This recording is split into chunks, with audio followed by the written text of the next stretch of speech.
Main যে manager ওই এরা ফোন দিয়েছি এক আজকে ফ্যাক্টরি খুলছে আমি দিই কয়জন লোক আয়াটা হিসাব করে নিই 2 দিন পরে আমি বলছি যে আমি 2 দিন পরে ফোন দেবো শুধু স্যাররা জানানো 2 দিন পরে ফোন দিয়ে যে আমার টাকাটা দিয়ে দেন যদি না পারে।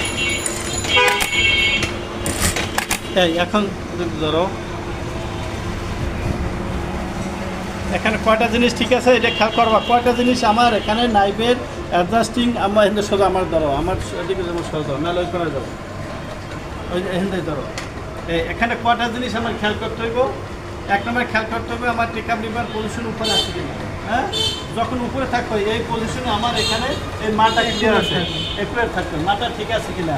2 3 নম্বরে তোমার এখানে কয়টা জিনিস আছে নাইফ আছে কয়টা 2টা মুভিং নাইফ আর ফিক্সড নাইফ, কারণ ফিক্সড নাইফ মুভিং নাইফ এই 2টা নাইফের ঠিকভাবে কাজ করতেছে কিনা সেটাও খেয়াল করতে হবে। কীভাবে তোমার এখানে হাত দিয়ে ধরে তুমি এভাবে করে দেখতে পারবো তোমার নাইফটা ঠিক আছে কিনা ফ্রি আছে কিনা।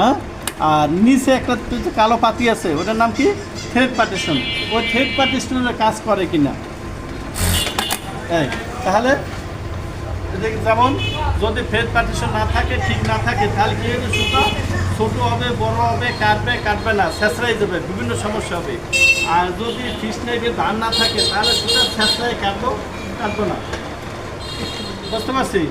হ্যাঁ তাহলে আবার এই কটা জিনিস যদি ঠিক থাকো তাহলে